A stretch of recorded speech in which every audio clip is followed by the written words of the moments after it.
verificar a atualização manualmente, utilizando o gerenciador de pacotes que você vai encontrar dentro do Ubuntu. Ou seja, são ferramentas administrativas bem bacanas que você pode utilizar para poder fazer a melhoria do seu sistema. Então, eu vou partir do jeito que está. Eu vou trazer o mouse aqui para o botão continuar e ele vai carregar uma nova janela para mim. Então, ele vai carregar essa janela e nós vamos configurar essa próxima janela para poder continuar fazendo a instalação do sistema operacional. Note que ele demora um pouquinho porque eu estou utilizando uma máquina virtual. Se você estiver utilizando um computador de verdade, fazendo a formatação de verdade no computador, não vai demorar tanto, tá? Bom, nessa próxima janela nós temos o tipo de instalação. Você tem dois tipos de instalação. Apagar o disco e reiniciar o Ubuntu e opções avançadas.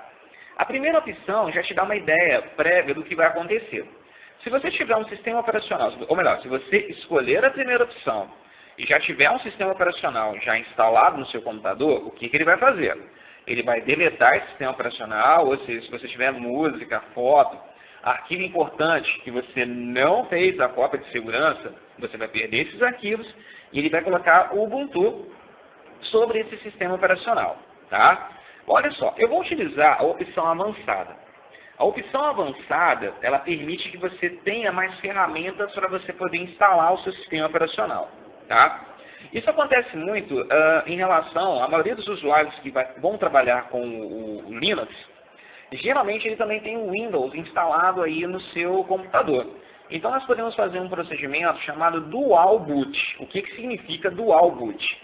O Dual Boot é um sistema ao qual permite que você coloque dois sistemas operacionais no computador, lado a lado, no HD.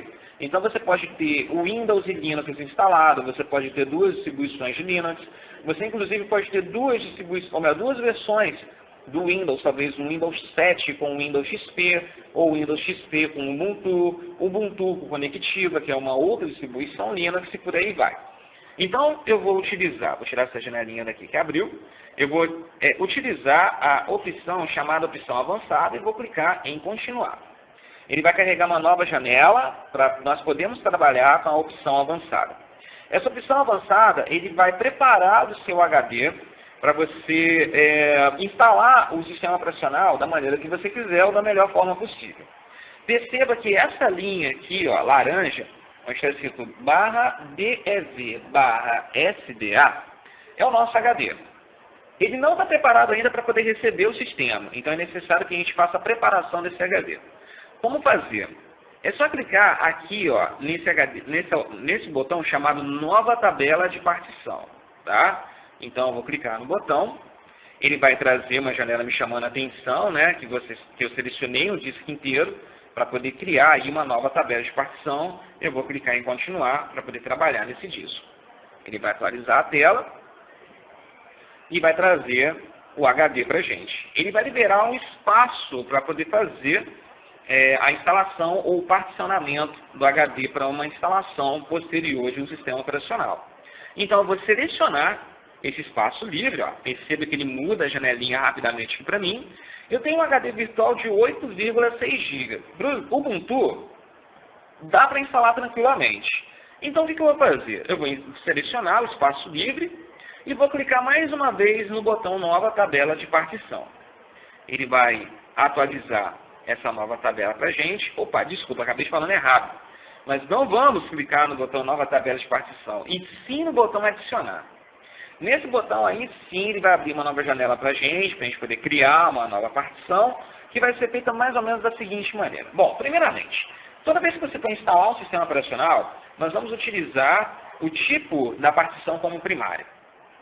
Logo abaixo, ele vai mostrar para vocês, em megabytes, o espaço disponível do HD. Lembrando que eu tenho um HD virtual de 8,6 GB disponível. Esse 8,6 GB é representado por 8.589 megabytes, ok? Então, o que eu vou fazer? Eu vou clicar aqui dentro e eu vou diminuir 1.000 megabytes dessa partição. Então, de 8.000, ele vai pular para 7.000, tá?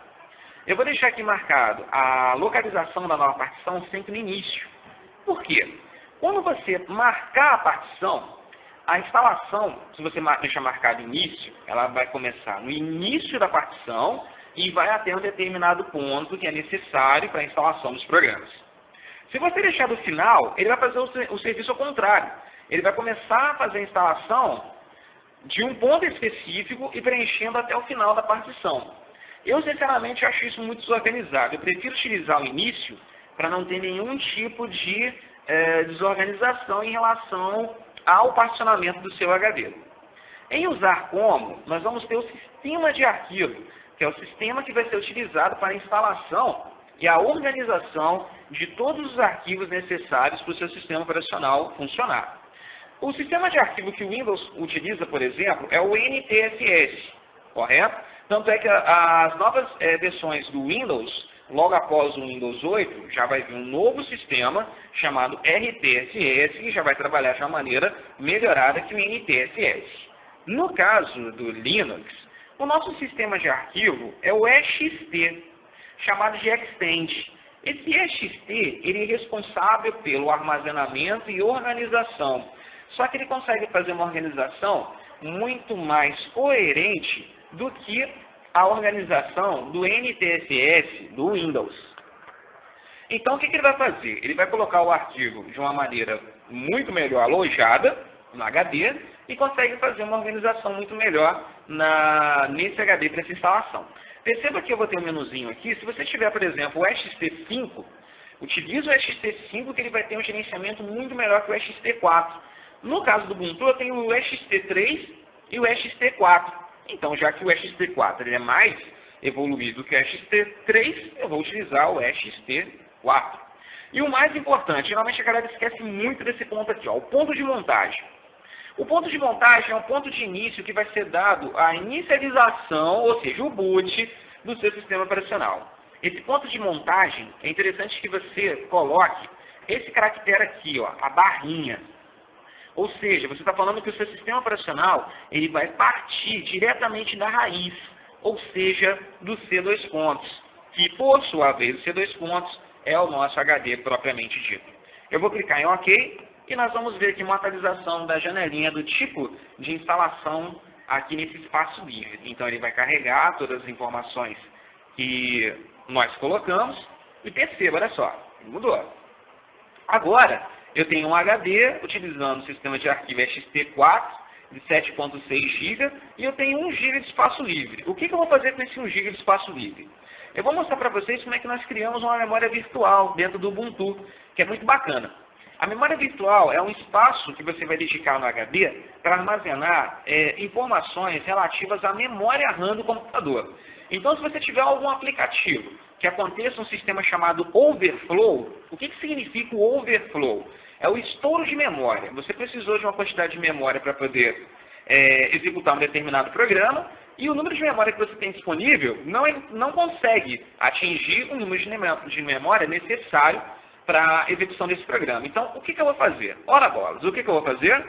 Ele vai buscar espaço para armazenar essas informações que ele não conseguiu armazenar na memória em um pedacinho dedicado no HD.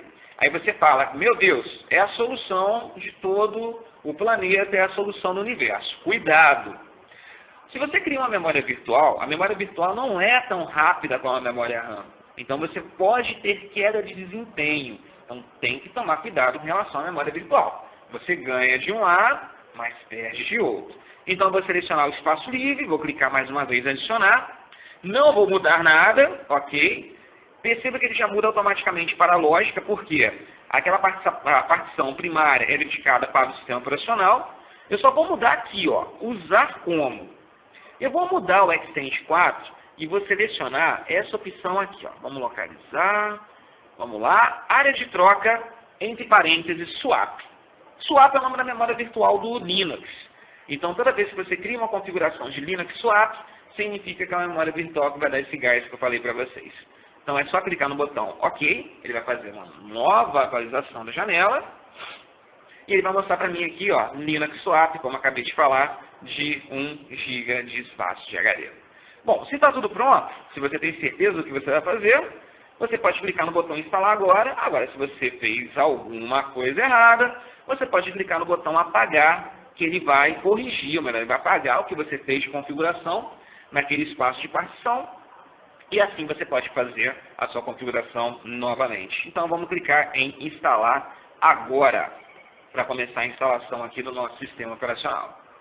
Então ele vai carregar as nossas janelas para instalação e o Linux ele traz aqui uma ferramenta também de instalação bem bacana, que você pode fazer algumas configurações básicas durante a instalação, ou seja, junto com a instalação. Tá? Então você não precisa esperar o arquivo do sistema operacional ser copiado para o HD para você poder fazer configurações básicas. Não.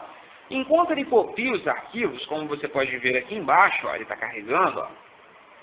Vendo? Ó? Então ele está calculando aqui os arquivos, vai começar a fazer a cópia. Ele vai permitir que você faça algumas atualizações básicas para o sistema, que você já vai ver daqui a pouquinho assim que carregar. Lembrando, moçada, esquecendo de falar aqui um detalhe muito importante, esse tipo de particionador que nós vimos aqui, que vai fazer a configuração para a instalação do sistema operacional no HD, por parte do Linux, esse instalador gráfico, ele tem um nome, ele é conhecido como Gparted em algumas distribuições. Tá? Por exemplo, na distribuição Gurumin, você pode fazer a instalação também em modo texto. Para quem já instalou o Windows XP, que é uma telinha, né, mais simples, no caso de algumas distribuições Linux, é chamado como CFDIS. Quando você tem aqui uma interface, tá? Como é que eu sei que eu tenho interface? Você está mexendo no mouse, tem botão, troca de cor, você tem interface. Então, esse jeito de instalar, o instalador, o particionador, é conhecido como Gparted. Vamos lá, então. Agora nós vamos fazer a configuração, né, da localização, ou seja, do fuso horário para a configuração de data e hora. Perceba que ele não obedece, ele não vai trazer para você o horário de Brasília, e sim o horário de São Paulo, que corresponde ao horário de Brasília, é uma curiosidade. É só clicar em continuar que está certinho. Se você não vê o horário aí de São Paulo,